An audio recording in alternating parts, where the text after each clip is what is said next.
Titanic 2 আসতেছে নেওয়ার জন্য।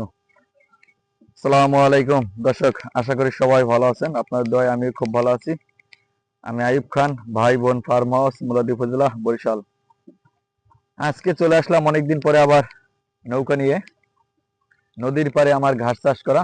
এগুলো আপনার সাথে শেয়ার করব, কিভাবে চাষ করলাম এবং এই ঘাসটা কত ফুট পানিতে হয় এটা আপনারা দেখলেই বুঝবেন। আগে পরে হয়তো মুখে বলছি বিশ্বাস হয় না। দেখেন, এই যে ক্যামেরার মাথায় দেখা যায়, এখানে বর্ষার সময়, এখনই বর্তমানে জোয়ারের সময় 8 ফুট 9 ফুট পানি হয় এবং বর্ষায় এখানে তো কি পরিমাণ পানি হয় এটা আপনারা দেখতেই পারতেছেন।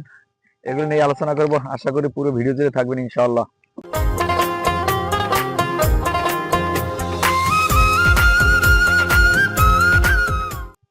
এখানে 2019 সালে চাষ করা হয়েছে।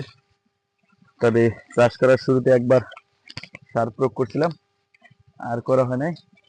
তারপরও দেখা যাইতেছে মাশাআল্লাহ খুব ভালো ফলন হয়েছে। তবে এই ঘাসটা বিশেষ করে পানিতে এবং শুকনায় উভয় জায়গায় উচ্চ ফলনশীল একটি ঘাস। আমি সবসময় বলে আসছি এবং বলি, সেটা হয়তো আপনাদেরকে আজকে এই ভিডিওর মাধ্যমে দেখাবো। পানিতে এবং শুকনায় উভয় জায়গায় কি পরিমাণ ঘাস হয়। দেখেন দর্শক, 2 মাস বয়স হয়েছে। এই ঘাসটা এখান থেকে কেটে নিচ্ছি 1 মাস, মানে চাষ করছি 2019 সালে।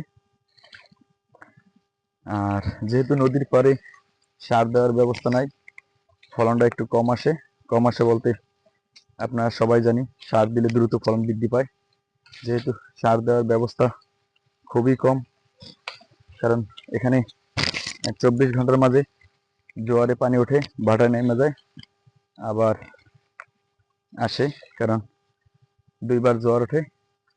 দেখেন কি পরিমাণ ঘাস হয়েছে।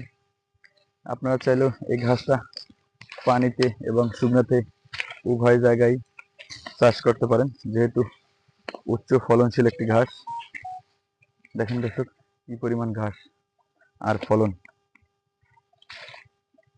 আমি এটা একমাত্র কাটিং উদ্দেশ্য করেই 2019 সালে চাষ করছিলাম।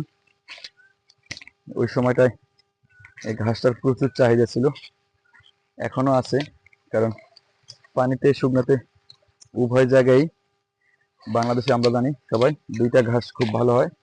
একটা হলো জার্মান হোয়াইট হাইব্রিড, আর একটা হলো এই অজানা হাইব্রিড ঘাস। দেখেন এখান থেকে কাইটে নেওয়া হয়েছে, এরপরে আবার ফলন আসছে।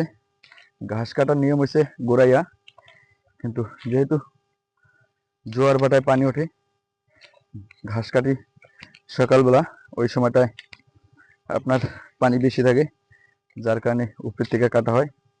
তারপরও খুব ভালো ফলন হয়েছে আলহামদুলিল্লাহ, সবকিছু নিয়ে সন্তুষ্ট। কারণ এই ধরনের ঘাসগুলো আপনি একবার চাষ করলে আপনি আজীবন ফলন পাবেন, আজীবন, যেটা অন্য কোনো ঘাস পাওয়া যায় না। দেখেন পানিতে শুকনায় উভয় জায়গায় সমপরিমাণ উচ্চ ফলনশীল ঘাস আমরা সবাই জানি এবং আমরা বলি। এখানে এখন বর্তমানে খরানির সিজন, আপনারা সবাই জানেন। এখনই এখানে জোয়ারের সময় এই উপরে দিয়ে ট্যাকের জায়গাটায় 5 ফুট 6 ফুট পানি হয় এবং ওই নামায় 8 ফুট 10 ফুট পানি হয়। বর্ষার সময় তাহলে কত ফুট পানি হওয়ার কথা আপনারা চিন্তা করেন। যেহেতু এখন এই সময়টায় 8 ফুট 10 ফুট হয়, তাহলে বর্ষায় আরো বেশি হয়। আমি সবসময় বলি যে ঘাসটা 15 ফুট 20 ফুট পানিতেও হয়, হয়তো আপনারা বিশ্বাস করতে চান না। এর জন্য দেখা, কারণ আমার আগের ইতিপূর্বের একটা ভিডিও দেওয়া আছে, ওখানে আপনারা দেখবেন দেওয়া আছে আমি আমার একটা ট্রলার আছে ছোট, সেটা নিয়ে এসে ভিডিও ধারণ করছিলাম। তো ওই ভিডিওটা দেখলেও আপনারা বুঝতে পারবেন আসলে এই জমিতে কতটুকু পানিতে এই ঘাসটা হয়। কারণ যে সময় ভিডিও ধারণ করেছিলাম তখন এখানে 18 ফুটের মতো পানি ছিল, আর এখন যেহেতু ভাটা আসছে, পানি কমতেছে, এখনো ইনশাল্লাহ অনেক বেশি পানি হয়। তবে এই ঘাসটা পানিতে শুকনাতে উভয় জায়গায় আপনারা চাষ করতে পারেন। একবার চাষ করলে নির্দ্বিধায় 8-10 বছর খুব ভালো ফলন পাবেন। তবে কচুরি ওড়ার কারণে, এই কচুরির কারণে ফলনটা একটু কম আসে, তারপরও সন্তুষ্ট। দেখেন কি সুন্দর ঘাস।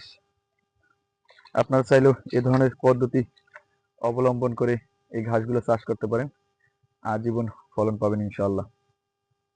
দেখেন দর্শক, দেখার মতো ঘাস, এবং ঘাসের কোয়ালিটি কি সবুজ। যদি সার দেওয়া যেত তাহলে এই ঘাসটা যে লাল দেখা যায় এটা আসতো না, সবুজের পরিমাণ বেশি আসতো।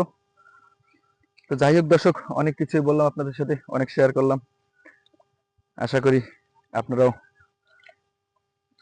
সামান্য পরিমাণ হলে উপকৃত হবেন। তবে অবশ্যই অনুরোধ থাকবে চ্যানেলটা সাবস্ক্রাইব করে পাশে থাকবেন, যাতে পরবর্তী ভিডিও আসার সাথে সাথে আপনারা দেখতে পারেন, এবং পেজে ফলো দিয়ে রাখবেন। আপনাদের অনুপ্রেরণা হিসেবে আপনাদের একটা ফলো বা একটা সাবস্ক্রাইবের কারণে হয়তো অনুপ্রেরণা হিসেবে এগিয়ে নিয়ে যাবে ইনশাআল্লাহ। এরপর হয়তো দেখা গেছে শুকনাতে যে চাষ করা আছে ওইটা আপনাদের সাথে তুলে ধরবো। এবং এই পানিতে তো আছেই, দেখেন নদীর পাড়, এটা নদী, নদীর পাড়ে কি পরিমাণ ঘাস হয়েছে।